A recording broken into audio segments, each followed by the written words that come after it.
Hi, you made it to the end of the semester. Today we're working on chapter 18. And in chapter 18, we're going to be talking about metabolism and learning to understand some of the pathways that are just drawn as arrows here from a chemistry perspective and bringing in all the things we've learned this semester. So one of the things we're going to bring in is thinking about these different food groups. So carbohydrates, lipids, proteins in particular, and what those look like as they go through metabolism. Specifically kind of later in metabolism. So you eat some food, say you eat a granola bar. Your granola bar has fats, your granola bar has carbs, here's my fats, and your granola bar has protein.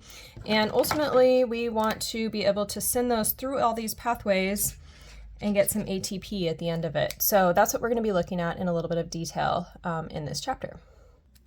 So we want to have a little bit of context for where all these metabolic processes are happening. And to do that, we're going to zoom kind of into a cell. So this is a cell picture we've seen a few times this semester. And here would be our cell. So I'm going to grab, first of all, a purple color we've used before to illustrate our cell membrane.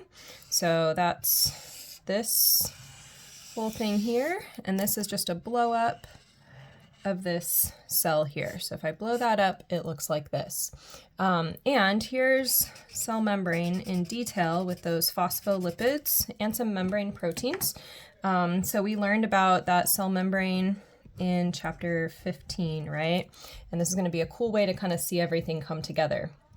Other things that we've seen, we also saw in chapter 17, if you covered that, that we've got chromosomes, and DNA with phosphates and sugars and bases. We also learned that those nuclear membranes and cell membranes are both made up of phospholipid bilayers. Other things we learned about in other chapters that we can see on here, we can see ribosomes.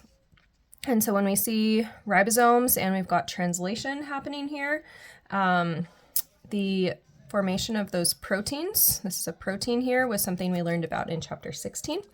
And then again, tied to our DNA helps make mRNA and tRNA and rRNA. And so that's also chapter 17 material that we see here.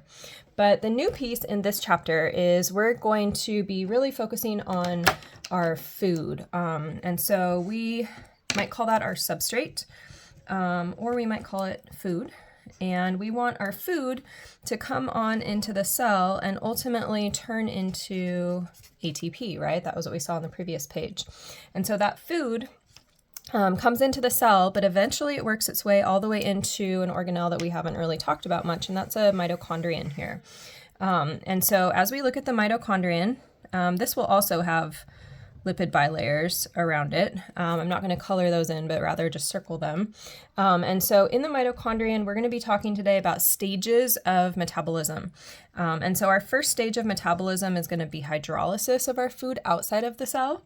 And then those smaller pieces that we've been learning about, monosaccharides and fatty acids and glycerol, those are going to be processed in the cell, in the cytoplasm. And then the third stage of metabolism will be inside of the mitochondrion. So I'm going to just cross-hatch that yellow. And this is called the matrix of the mitochondria. That's where we're going to have the citric acid cycle happening. And then in this membrane here, the inner membrane of the mitochondrion, that's where stage 4 is going to be happening. So this is all going to be our chapter 18 processes that we're looking at. A few other colors for reference that we'll be seeing today. We'll be talking about enzymes again, which we saw in chapter 16, and with them coenzymes.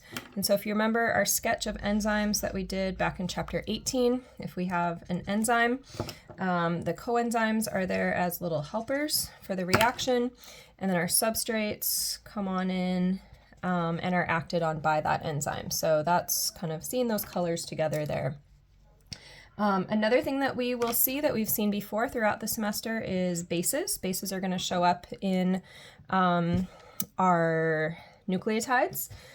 We've got the cell membrane already, and then we're always excited about producing ATP, so don't be confused. Actually, I'll be using probably little exciting dashes like this, but inside here in the matrix of the mitochondrion, that's where we're going to have the bulk of our ATP produced. And so that is what I'm looking at here, are those little dots.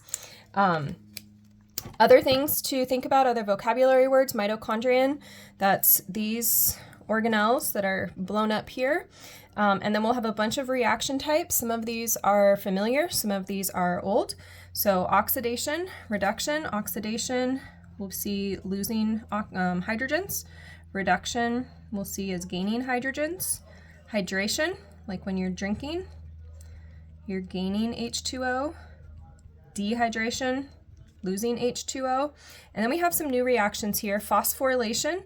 Avoid saying it phosphorylation. For whatever reason, we tend to do that. But phosphorylation is going to be where you gain a phosphate. So that's a PO4 group. Dephosphorylation, you might be able to guess, is losing that phosphate group. Isomerization is just going to be one thing turns into an isomer of the same thing. These are going to be isomers, and maybe rather than equilibrium arrow, I'm just going to say we're going to convert one isomer to another, like a glucose to a fructose. And then decarboxylation, hence we're losing something. So decarboxylation is going to be losing carbon dioxides. So those are some of the processes that are going to happen throughout this chapter. And next we'll look at some more details of these stages, 1, 2, 3, and 4.